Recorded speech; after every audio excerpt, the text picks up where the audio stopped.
Begitu jenengan ziarah kubur, jegok-grok Fatihah maca Yasin, apik banget. Wis niku luar biasa. Ning Cubi nek jenengan ziarah kubur pertama kali niku, ning wong tua niku sing diinget-inget apa? Rekasane ngluroke duit, ngluroke pangan ning awakmu. Saniki omahe wis gedhok.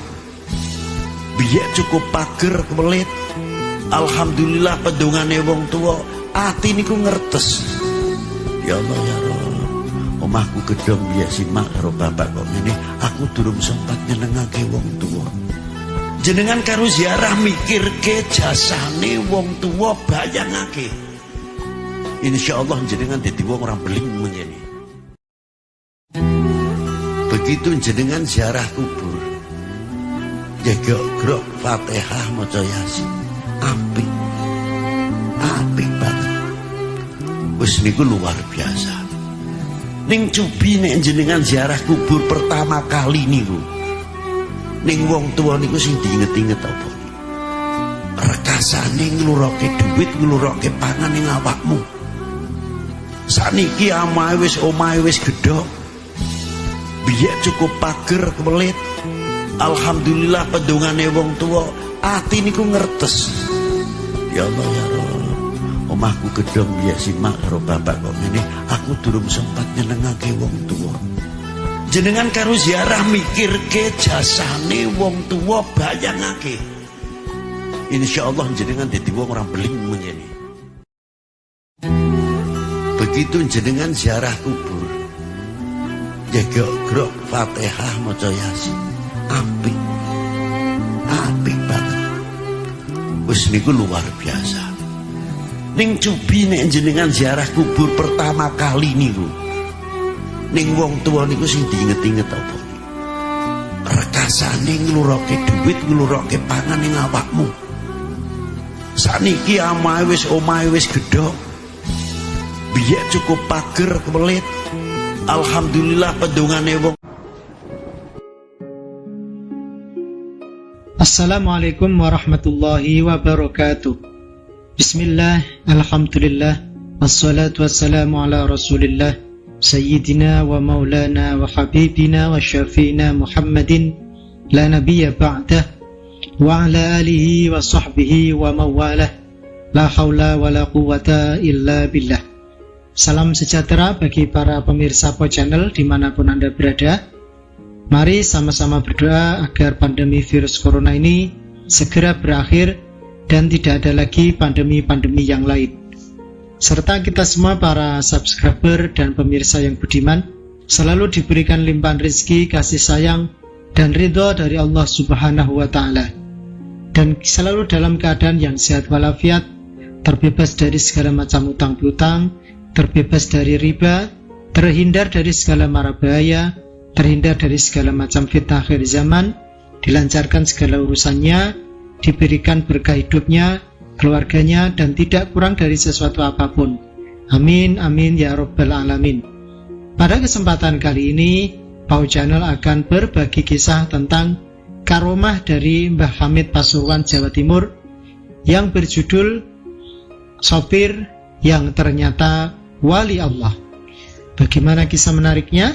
Mari kita simak bersama.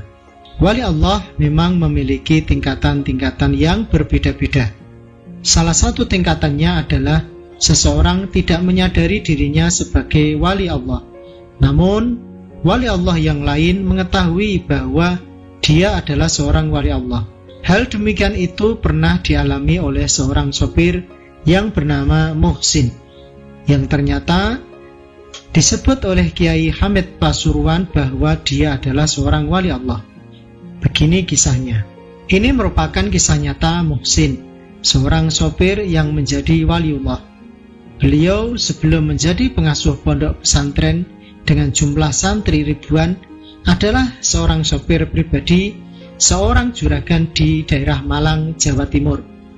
Suatu hari Muhsin diminta majikannya yang bermukim di Bulu Lawang untuk mengantarkannya ke daerah Pasuruan, Jawa Timur. Majikannya mau berkunjung ke kediaman salah satu kiai besar yang sudah kesohor derajat kewaliannya. Sebagai seorang sopir yang baik dan rajin bekerja, Muhsin mengantarkan sang majikan menempuh perjalanan sekitar 1 jam. Akhirnya mereka pun sampai di pondok pesantren Kiai Hamid bin Abdullah bin Umar Pasuruan, Jawa Timur. Muhsin tidak mengantar majikannya masuk ke dalam ruang tamu sang kiai, sebab sebagai seorang sopir, ia merasa sebaiknya menunggu sang majikan di luar saja. Namun ternyata Kiai Hamid tidak mau menerima majikannya apabila si Muhsin tidak diajak masuk ke ruang tamu. Akhirnya sang majikan menghampiri si Muhsin dan memintanya untuk ikut masuk. Kiai Hamid tidak mau menerima kedatanganku kalau kamu tidak ikut masuk, ujar sang majikan kepada Muhsin. Mendengar ucapan majikannya itu, Muhsin pun terheran-heran. Ia bertanya dalam hati, kenapa kiai itu tidak mau menerima majikanku kalau aku tidak ikut ke dalam. Akhirnya Muhsin pun ikut masuk ke ruang tamu. Barulah Kiai Hamid menyambut sang majikan dan dirinya dengan hangat. Saat mengobrol, tiba-tiba Kiai Hamid bertanya kepada Muhsin, amalan-amalan apa yang dijalaninya selama ini. Muhsin pun menjawab, ia hanya menjalani berbagai amalan yang dilakukan oleh masyarakat pada umumnya. Tadi kenapa Mbah Yai menolak kedatangan saya ketika saya masuk sendirian ke kediaman panjenengan? Dan Anda bilang tidak akan menerima kedatangan saya apabila tidak mengajak sopir saya juga. Tanya sang majikan kepada Mbah Kiai Hamid. Anak ini akan jadi wali dan akan memiliki pondok pesantren yang besar.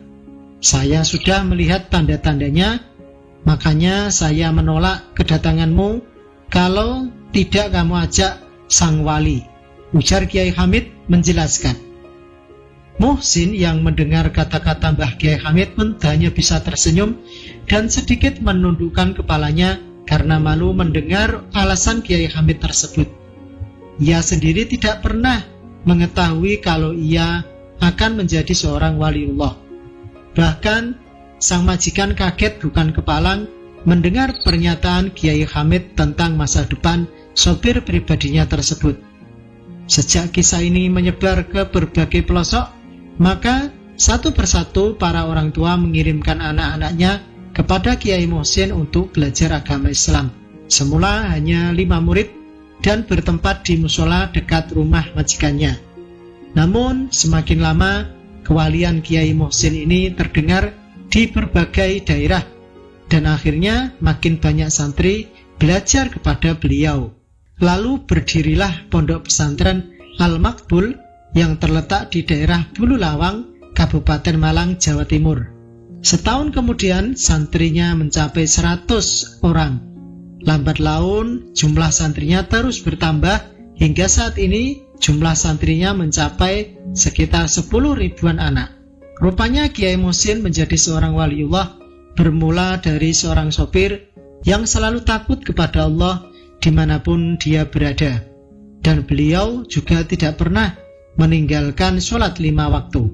Sal Ibnu Abdillah At-Tustari ketika ditanya oleh muridnya bagaimana cara mengenal waliullah, ia menjawab, Allah tidak akan memperkenalkan mereka kecuali kepada orang-orang yang serupa dengan mereka atau kepada orang yang bakal mendapat manfaat dari mereka untuk mengenal dan mendekat kepada Allah. Nah Sobat Pod Channel dimanapun Anda berada, begitulah kisah yang dapat kami sajikan untuk kesempatan kali ini. Semoga dapat memberikan tambahan wawasan dan ilmu kepada kita semua, dan semoga bermanfaat di kemudian harinya. Amin, amin ya rabbal alamin. Jangan lupa untuk menekan tombol subscribe, like and share, dan aktifkan lonceng notifikasinya. Terima kasih dari kami. Apabila ada kekurangan dan kesalahan, mohon untuk dimaafkan, karena sesungguhnya kekurangan serta kesalahan datangnya dari kami sedang kesempurnaan hanyalah milik Allah. Wallahu a'lam bishawab. Akhirul kalam, billahi taufiq wal hidayah, wal ridha wal inayah, wal afu minkum. Wassalamualaikum warahmatullahi wabarakatuh. Begitu jenengan ziarah kubur, jaga grok Fatihah maca Yasin, apik banget. Wis niku luar biasa. Ning cubi nek jenengan ziarah kubur pertama kali niku, ning wong tua niku sing diinget-inget apa? Rekasane ngluroke duit, ngluroke pangan ning awakmu. Saniki omahe wis gedhok. Biyak cukup pager kebelit. Alhamdulillah pedungane wong tua, ati niku ngertes. Ya Allah ya Rabb, omahku gedhong biyak simak karo bapak kok ngene, aku durung sempat nyenengake wong tua. Jenengan karo ziarah mikirke jasane wong tua, bayangake. Insyaallah jenengan dadi wong ora beling mengene. Begitu jenengan ziarah kubur, jaga grok Fatihah maca Yasin, apik banget. Wis niku luar biasa. Ning cubi nek jenengan ziarah kubur pertama kali niku, ning wong tua niku sing diinget-inget apa? Rekasane ngluroke duit, ngluroke pangan ning awakmu. Saniki omahe wis gedhok. Biyak cukup pager kebelit. Alhamdulillah pedungane wong tua, ati niku ngertes. Ya Allah ya Rabb, omahku gedhong biyak simak karo bapak kok ngene, aku durung sempat nyenengake wong tua. Jenengan karo ziarah mikirke jasane wong tua, bayangake. Insyaallah jenengan dadi wong ora beling mengene. Begitu jenengan ziarah kubur, jaga grok Fatihah maca Yasin, apik banget. Wis niku luar biasa. Ning cubi nek jenengan ziarah kubur pertama kali niku, ning wong tua niku sing diinget-inget apa? Rekasane ngluroke duit, ngluroke pangan ning awakmu. Saniki omahe wis gedhok. Biyak cukup pager kebelit. Alhamdulillah pedungane